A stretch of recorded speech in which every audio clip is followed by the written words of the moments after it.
Oh, it's getting a bit nippy in the garden now. At least I've got my jumper from WHF TV store to keep me nice warm.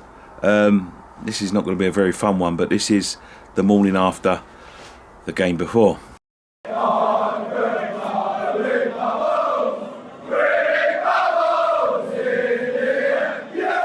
Now this is a series where after the post-match pint and after all the fallout from the fan cams, I'll come out in the garden after watching the highlights, after watching everything, and divulge the game the day before. This is the morning after, of course, and this is not a very pretty one to see. Obviously, we played Newcastle yesterday, 3-2 to Newcastle. Listen, if I've learnt anything from yesterday, it's you know I wish West Ham would learn this, but you can't take your opponent lightly. Not very good away from home. Been struggling a little bit in the league lately. And they came to the London Stadium yesterday and they played us off the park. Now, before I get started, congratulations to Newcastle, fully deserved. Away support, brilliant as always. Some of them from outside the ground who I spoke to after said after they scored their first goal, they were so loud they thought West Ham had scored. That's how good their support were. Always good value for money to Newcastle fans. Congratulations on your win, fully deserved. But for me, when I look back at the highlights, I mean, first goal, set piece, first and second ball, you got to win them, you know, especially in your box.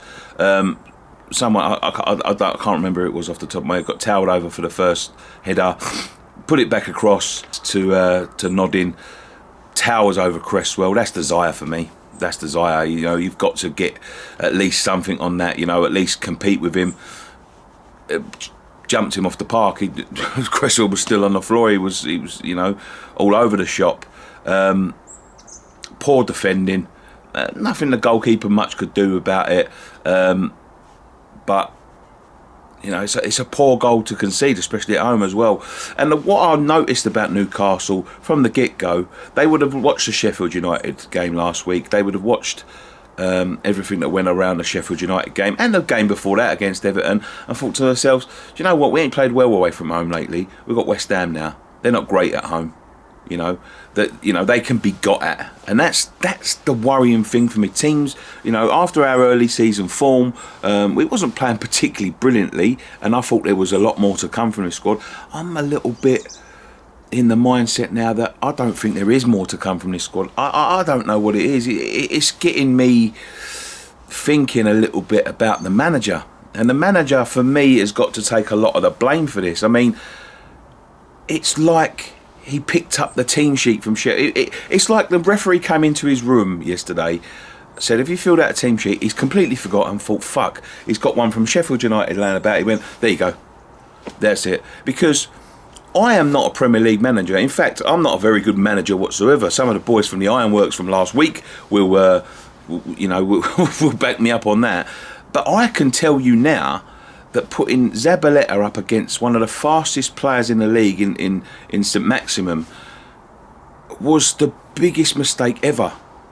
This guy, this manager, he's supposed to be, you know, he's managed Real Madrid and Manchester City amongst other clubs. You know, done very well with other clubs. But he doesn't seem to be able to pick a team around what he's playing in front of him. It's the same tactics week in, week out. Very slow build-up. No pressure on the ball. No clue going forward. Defensively, we're wide open. Players out there just struggling. Very big lack of responsibility out there. When you look at the ball, when we're going forward, when we've got the ball, there are players standing behind opposition players pointing at other people. There's no one at the moment that is willing to take the responsibility to come and get the ball. And Newcastle found it like criminally easy in the first half. Criminally easy. It was ridiculous. For a team that's at home as well, it's absolutely ridiculous how easy they found it. They found themselves one up, well worked goal, brilliantly. Second goal, Roberto got caught in no man's land. Now, that's not going to I'm not going to take that away from the defence as well, because they just, you know, a lot of ball washing going on, because there was 3 men lining up for the ball to head it in the net. But Roberto come out. Oh, what the fuck was he doing? He was in no man's land. He was never going to get that ball. The ball was crossing. When the ball was crossed, he'd already come and he'd already took up a position to collect the ball, and the ball just dipped in front of him. He was just nowhere. If it stays on his line there, he's got at least a chance of saving it. But it doesn't take it away from the defending piss poor again. They found themselves 2-0 up, all too easy for Newcastle. And the worrying thing is, from there, we still didn't have a clue. We still was passing the ball backwards and sideways. No thought about going forward. No thought about attacking. We've got very limited options going forward. Very limited options going forward. And with some of the attacking talent that we've got, that's mind-boggling that we struggle to go forward. But there's no urgency in the play. There's no... As I said before, there's nobody willing to take responsibility. There's no one willing, I heard his name mentioned on fan cams yesterday. No Scott Parker to sort of get the team going. Ryan said it yesterday. Second goal goes in, hands on hips, including the captain. Then come out second half. Newcastle just continued to do what they did. We continued to do what we did. Made 2 substitutions at half time. Ayeti, who... I'm sorry, but he's not going to make it in this league. He's just not good enough. He's not good enough to play up front with Haller. Haller isolated once again. Didn't have a great game yesterday. I think he was struggling a little bit, but you know, it's tough. It's a tough game to divulge, because once they went 3 up, we started to play. And that's what annoys me the most. Fredericks come on for Zabaleta. Let's be honest, he should have started the game. Ryan Fredericks, for the pace of St Maximin. He's not a great player, St Maximin, but he's fast. And when you see, after 2-0 up, he got caught one-on-one with Zabaleta twice. And I said that I said I was having a drink before the game, and I saw that before the game. What is Pellegrini doing? He doesn't seem to be putting in any sort of effort. And for so much money... I'm starting to seriously doubt that he is the man for this job, because there's been a fundamental problem at West Ham for a long time, and that's effort levels and motivation, and he doesn't seem to be able to motivate the players. We need a motivator in there. We need someone that, you know, makes players believe in themselves, and it doesn't look like they do. It took us to go 3-0 down before we started playing, and that's worrying. That's worrying. The third goal, again, Roberto could have done better. He still organises his wall as John Joe Shelvey was stepping up.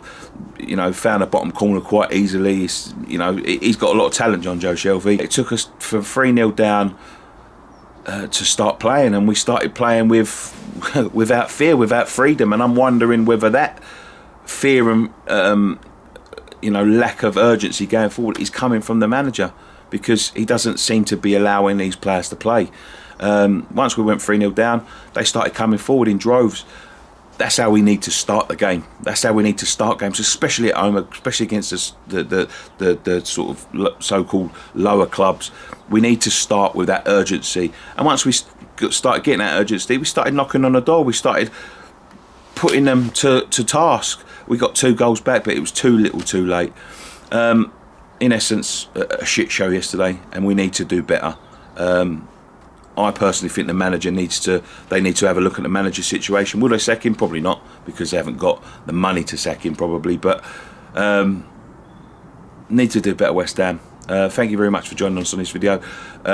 Post-match pint, I think he's going to come up a bit later on. I'll leave it there, boys. One thing left to say. Come on, you irons.